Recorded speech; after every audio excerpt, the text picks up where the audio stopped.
So, ayun na nga, story time tayo, no?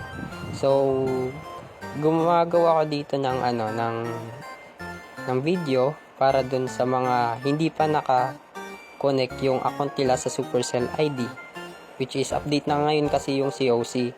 So, ngayon, kung makikita nyo dun sa setting, kung sino man nakakonect sa Google Play Games na hindi pa nakakonect sa Supercell ID, wala na yung sa Google Play Games.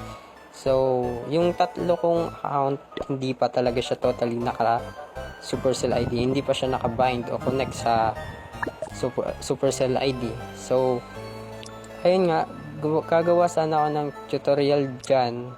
Pero sa kasamaang palad, hindi pala naka screen record.